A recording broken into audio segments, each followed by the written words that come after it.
The movie begins at a remote motel in Alaska, where a man named Winston is alone in an isolated room. His solitude is interrupted by a noise outside the window, and when he investigates, he finds a wild animal prowling nearby. He quickly returns to bed, only for a team of FBI agents to burst in and arrest him. Moments later, Deputy Marshal Madolyn Harris arrives on the scene. It turns out Winston has been entangled with a crime boss named Moretti. Deal. I want to make a deal. Hoping to save himself, Winston offers to make a deal. He'll testify against Moretti in exchange for full immunity and protection from the FBI.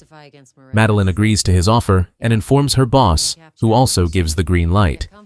Madolyn then tells Winston it will take a few days to arrange the transfer.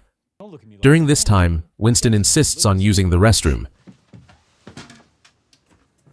and Madolyn escorts him. A few days later, they prepare to fly to Seattle for his testimony. However, Winston is unimpressed with the small plane the FBI has arranged, expecting something more substantial. Madolyn contacts her boss to confirm their arrival time, approximately 90 minutes away, and they board the plane. Their pilot, Daryl Booth, greets them, mentioning that he usually doesn't like passengers boarding before him. Madolyn explains it's for security purposes.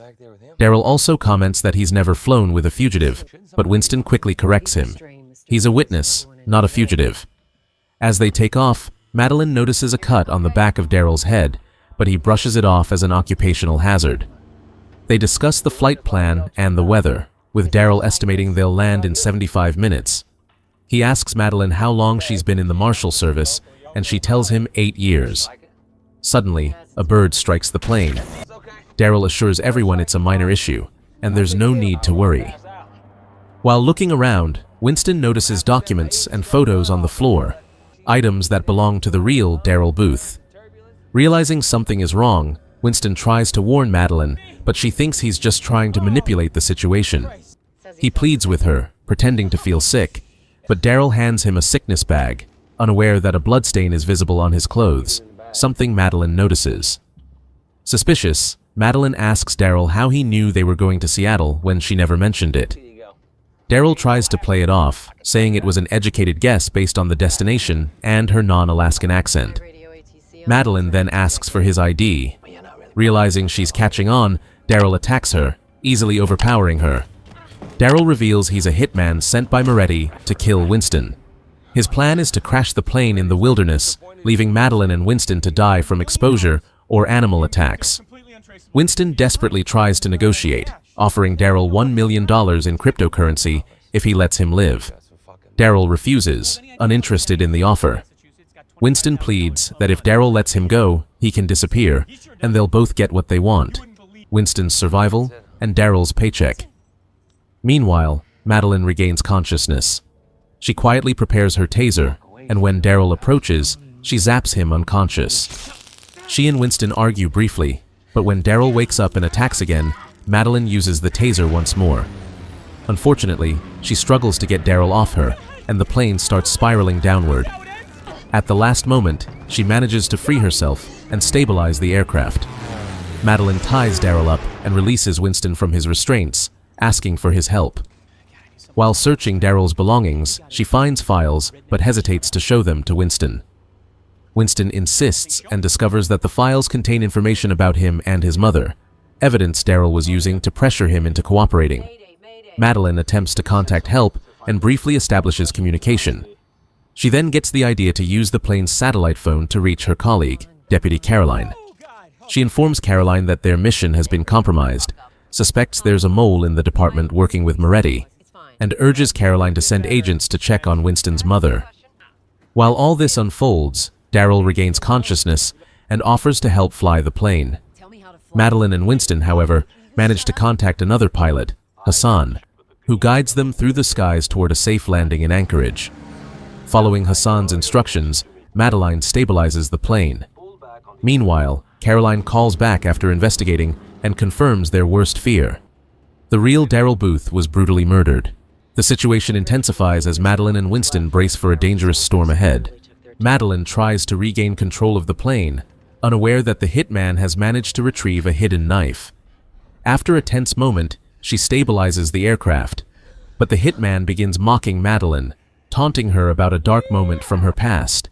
A woman under her protection was burned alive while in her care. Enraged, Madolyn brutally beats the hitman, nearly knocking him out. As she returns to her seat, Winston asks her about the incident. Madolyn reveals the painful story. 2 years ago, she was tasked with protecting a woman named Maria in Mexico, who was supposed to testify against her cartel-connected boyfriend. Against protocol, Madolyn allowed Maria to take a bath unsupervised. A cartel member threw a Molotov cocktail through the window, and because Maria was handcuffed to the bathtub, she couldn't escape. Maria died, and Madolyn has been haunted by the guilt ever since, eventually being demoted to a desk job. Meanwhile, the hitman begins working on freeing himself. Back in contact with Madolyn, Caroline updates her that a team is ready to assist in Anchorage. But as events unfold, Madolyn grows suspicious. Could Caroline be the mole within the FBI? She contacts Deputy Director Coleridge to raise the alarm. As the chaos continues, Madolyn and Winston piece together that someone has been receiving monthly payments of $25,000 from Moretti. The shocking truth dawns on Madolyn. The real mole isn't Caroline, it's Coleridge himself. She calls Caroline back to warn her, apologizing for doubting her earlier. Just then, Madolyn and Winston spot a shipwreck below, giving Hassan, the pilot helping them remotely, a clue to their location. The situation takes a deadly turn when the hitman breaks free. He stabs Winston twice and tries to strangle Madolyn. In a moment of courage, Winston pulls the knife out of himself and cuts Madolyn free. The hitman fires shots at Madolyn, but she fights back, striking him with a flare and finally knocking him out with a fire extinguisher. Madolyn rushes to tend to Winston, who's losing a lot of blood. As she works to save him, she contacts Hassan, asking if they can reach Anchorage faster. He warns that it will burn through their fuel quickly, but Madolyn insists. She won't let Winston die. Winston begins to apologize for the crimes he's committed, showing a rare moment of vulnerability. As they near the landing strip, Madolyn tries to contact Caroline again, only for Coleridge to answer. He claims Madolyn was right about Caroline, revealing she's been killed in a car accident, clearly a hit orchestrated by Moretti's men. Madolyn snaps, accusing Coleridge of being the real traitor and promising to expose him. Desperate, Madolyn contacts Hassan for help. He guides her to set the radio frequency to 121.5. 2 military jets approach, flying alongside the plane to ensure civilian safety in case of a crash. But just as they're nearing their destination, the hitman attacks again.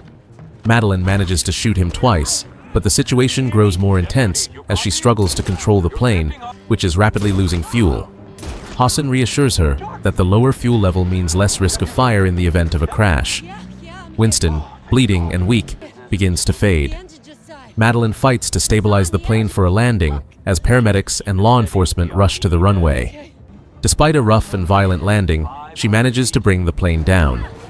As the doors open, the hitman is ejected, landing on the strip and getting run over by the convoy of vehicles following the plane.